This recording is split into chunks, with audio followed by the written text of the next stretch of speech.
Ammo ko'ngilni xira qiladigan ba'zi bir jihatlari bor ekan, buni endi aytib o'tmasak bo'lmaydi. Mana shu Shohimordonga o'tadigan postlarda, ya'ni o'zbek-qirg'iz postlarida o'sha afsuski hali ham boyagi kamchiliklar bor. Buni o'sha o'zimizda ham his qildik.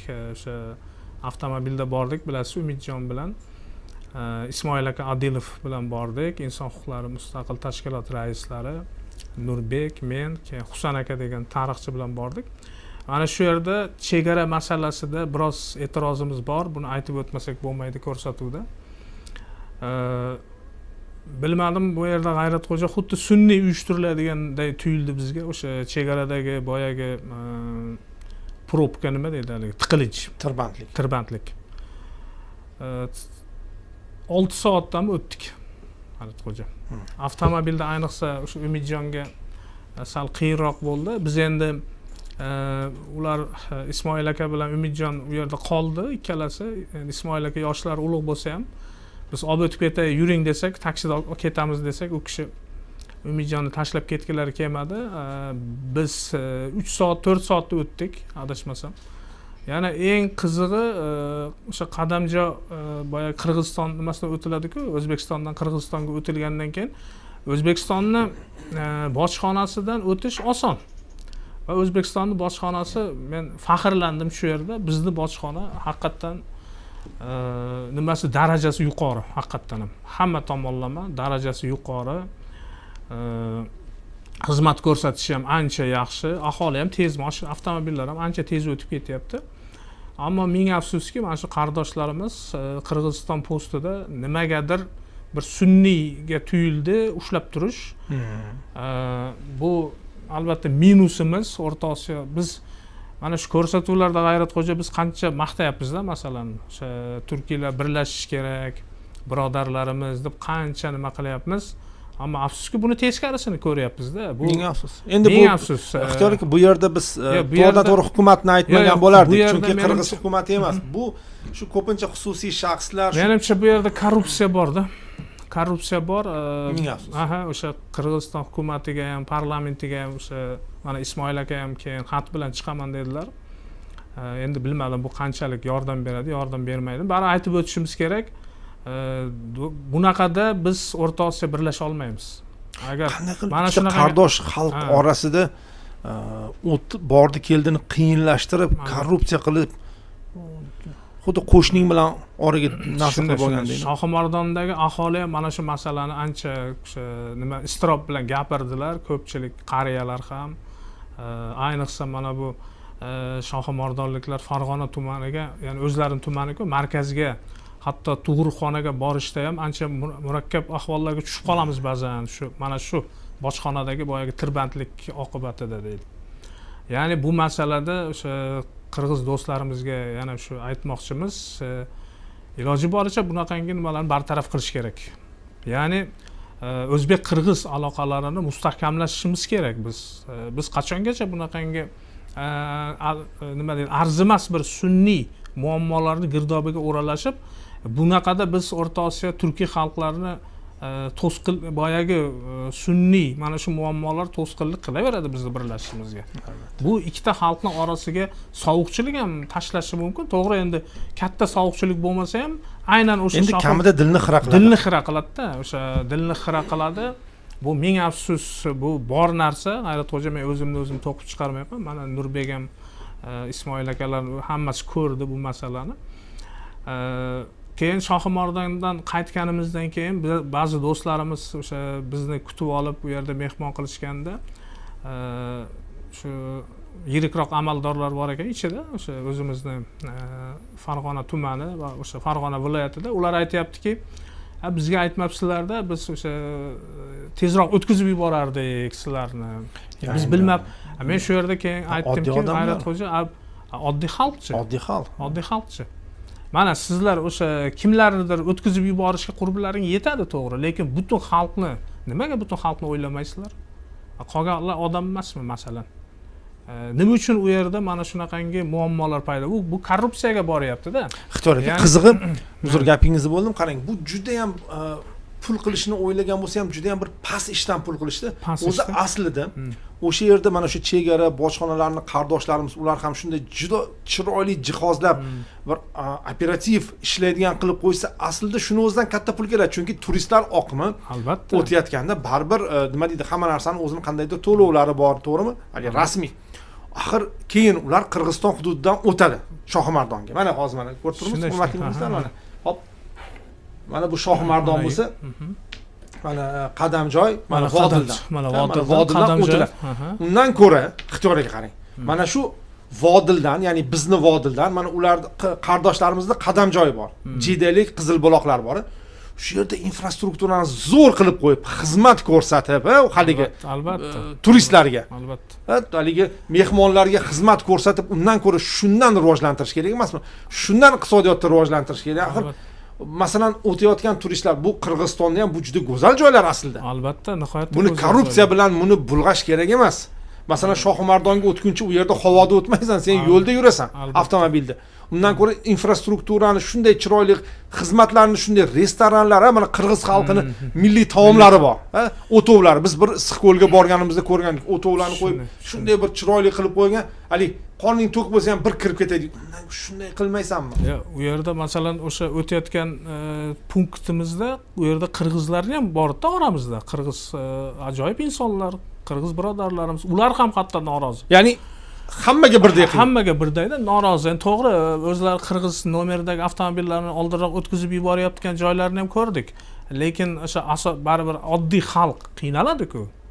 Oddiy xalq qiynaladi. Yaqinda mana Qirg'iz parlamentida bir deputat mana shu masalani ko'targanda men xursand bo'lgandim. Bularni bu yerda sunniy bunaqa to'siqlar yaratish nima keragi bor? Minglab odamlar o'sha Qirg'izistonga o'tadi. U Qirg'izistonning infratuzilmasini yaxshilaydi. Albatta, pul keladi-ku. Pul keladi. Bu qarang, hukumatlar buni o'ylaydi. Endi aytmoqchi emasmiz, hamma oppoq yo'q, lekin hukumatlar uni o'ylaydi. Nega desa, chunki hukumatlar mamlakatga pul kelishini o'ylaydi. Albatta. Lekin mana shu pastda, ya'ni quyiroq qavatda past ishlar qilib qo'yishadi. Albatta. Mana Yevropani ko'p misol keltiramiz. Qaysi davlatga o'tayotganingiz hatto sezmay ham qolasan. Polsha bilan Germaniya. Esingizdami haligi bir ko'rsatuv qilganimizda velosipedda aylangan bir kishi esingizdami? Kim? Hozir aytaman. Anvar aka. Ha. Shu kishi aytdi-ku, men o'tib ketibman, telefon qilsam, o'g'lim u yoqdan turib, sunniy yo'ldosh orqali. Siz falonchi davlatga siz Germaniyadasiz-ku deyapti. Yo, men Gollandiyadaman deyapman deydi. Qarang, axir biz ulardan ham yaqinroq emasmi ixtiyoriga? Biz bitta xalqmiz-ku, bunda o'ylab qaraganda. O'zbek, Qirg'iz. Nima kerak bu bunaqangi sunniy boyagi biz o'zi xursand bo'lgandik. Ya'ni ID karta bilan o'tdik. ID karta bilan, Mana ID karta bilan o'tish bu o'zi katta qadam aslida. Albatta. Ya'ni qizil pasport borib unga pechat urdir, hali u yoqqa o'tdi, qaytdi degan emas, ID karta. Buni o'zi katta qadam aslida. Lekin mana shunday katta qadamlarni ayrim pastkashlar shunday yerga tushirib qo'yishadi. Bu yerda o'sha qaysidir bir nimalar amaldorlarning o'sha nimasini mo'ljallangan shekilda. Endi korrupsiya bu har bir mamlakatda bu hali ming afsus nima deydi, obro'sini ham tushiradigan. Hurmatli muxlislar, mana ko'ryapsiz, qarang, birgina o'sha punktdagi korrupsioner poraxo'rlarning o'z ishiga mas'uliyatsizlarcha yondashuvchilarida butun mamlakat haqida fikr ketib qoladi. Bu juda ham yomon. Shuning uchun bunga ehtiyot bo'lish kerak. Har bir inson o'zi bilan mamlakatini obro'sini ko'tarib yuradi. Buni unutmaslik kerak. Har bir inson vatanini obro'sini ko'tarib yuradi. Chunki odamlarga farqi yo'q boshqa yerdagilarga. Bunda ko'radi, o'zbekning bir ishini ko'rib, o'zbeklar shunday ekan deb ketaveradi yoki qirg'izni bir ishini ko'rib, qirg'izlar shunday ekan deb ketaveradi. Yo'q, unutmaslik kerak. Biz vatanimizni obro'sini ko'tarib yuramiz yelkamizda. Buni hech ham tushirmaslik kerak. Faqat boshga ko'tarish kerak. Shunday. O'sha yerda bir ikkita qirg'iz oqsoqollar bilan gaplashib qoldik, G'ayratxo'ja.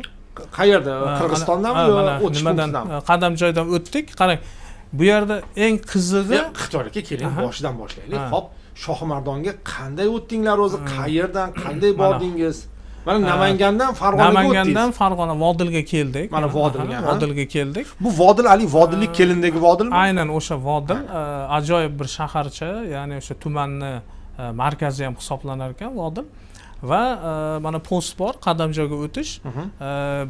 Biz to'g'ridan-to'g'ri ertalab Nurbek adashmasam 9:10 larga keldik. 9:10 larga keldik va bu yerdan bizga maslahat berilganda, ya'ni Shohimardonda bizni kutib oladigan Ahad aka degan kishi kutib olish kerak edi. U kishi telefon orqali aytdi o'zi, G'ayrat hoji. Mashina bo'lsa tashlab kelinglar. Qarang, biladda ular. Endi Mashinani tashlab, u yerdan taksida kelsalaring tezroq o'tib ketasizlar deganga, endi biz ko'nglimiz bo'lmadi shu. Endi sizlar Toshkentliklar-da. Ha, Sizlar endi Toshkentdan men mashinada kelaman, bemalol Farg'onaga tashlab ketaman, oxirigacha boraman degansizlar-da. Ha, endi Umidjonim Qoyil qildinglar. Umidjonim otini toychog'ini tashlab ketgisi kelmadi shekilli, yo boramiz dedi, o'tamiz deb oldi. Va o'tdik, taxminan 6 soat ketdi, Nurbek. 6 soat, 7 soat ketdi. Qardoshingni yurtiga o'tib kelishga 6 soat ketdi. 17 kilometrga o'tishimiz uchun 6 soatdan oshiq vaqt ketdi. O'zimiz 4 soatda o'tdik. Nurbek, men, keyin Husan aka uchalamiz ketdik. Ismoil aka yoshi ulug' bo'lsa ham u kishi tashlab ketgisi kelmadi. Yaxshi ham qolgan ekan Ismoil aka. Bu yerda Umidjon bilan kimlardir urushib ketay desa, endi Ismoil aka baribir inson huquqlari mustaqil tashkilot raislari turib oldim deydi haligilar. Bir ikkita o'sha qirg'iz birodarlar bilan sal qolibdi u yerda. Yaxshi emas, qardoshlar, yaxshi emas. Yaxshi emas. Undan ko'ra aytadi-ku, bu oshnom bilan kutib olmaysanmi? Ha, shunday. Haligi Farg'ona vodiylik yigitlar ham aytayapti, biz bu qirg'iz birodarlarni doimo bir sizlab bu yoqda mehmon qilib kutib olamiz-ku deyapti. Nega bizga bunaqangi munosabat dedi. Endi men aytdim, yo'q, u yerda qirg'iz xalqi emas, u yerda ayrim qo'shtirnoq ichidagi boyagi amaldorlar. Har bir millatning shunaqalari bo'ladi o'zi. Bor, shunaqalar bo'ladi. Ming afsus. Endi bizda ham bor unaqa amaldorlar. Bitta faqat qirg'izlarda emas. Mana shu qarang, o'rtoq amaldorlar, mana shu sizlarni jig'ildonlaring tufayli nima uchun ikkita xalq bir-biriga mana shunday munosabatda bo'lib qolishi kerak? Bu yaxshi emas.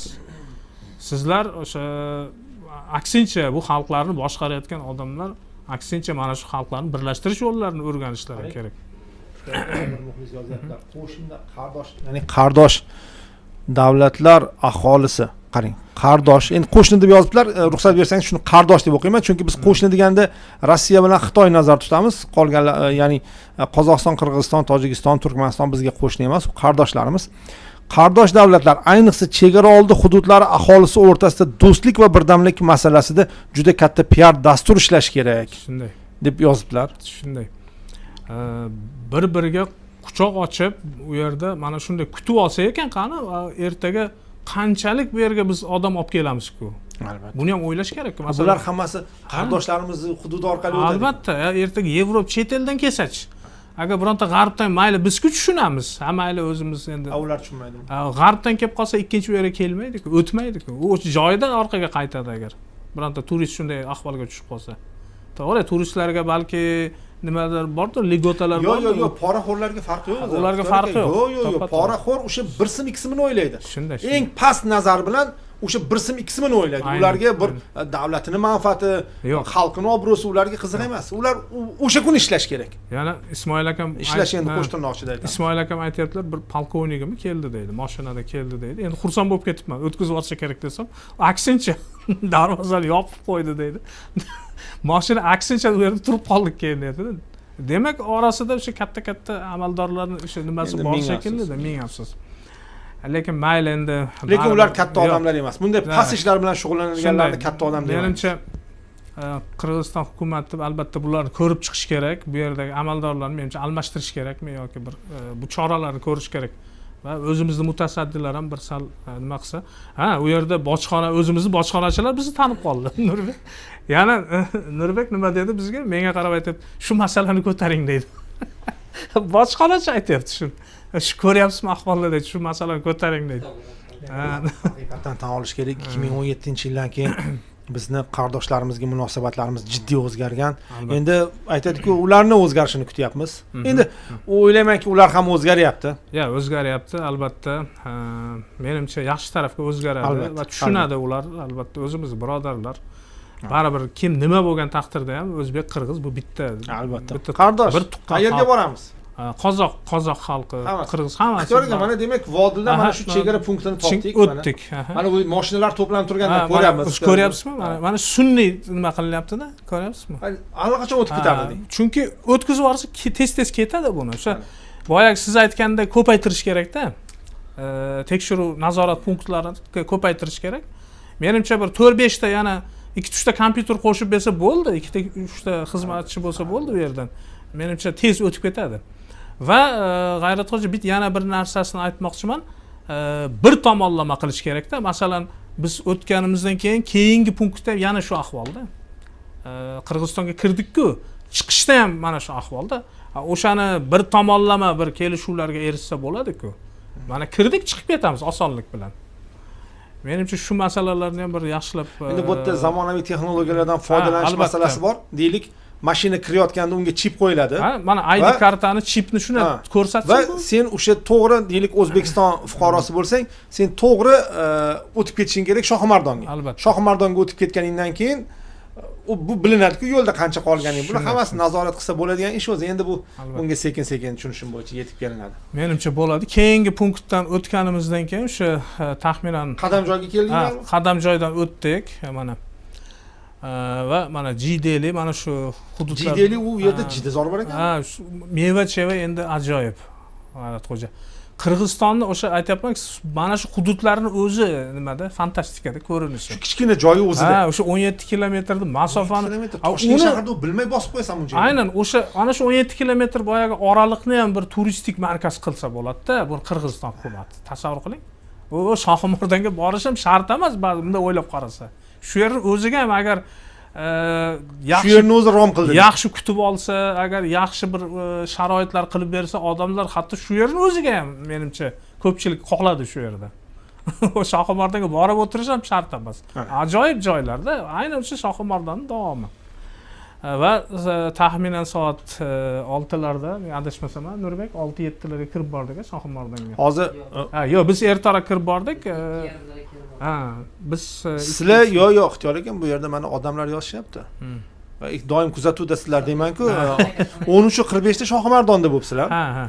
Xo'p, demak, yana avtomobilimiz hamrohlaringlar 18:30 da bo'libdi. Aynan. O'zi nima ishlar qilganingizdan ham aytib bersam.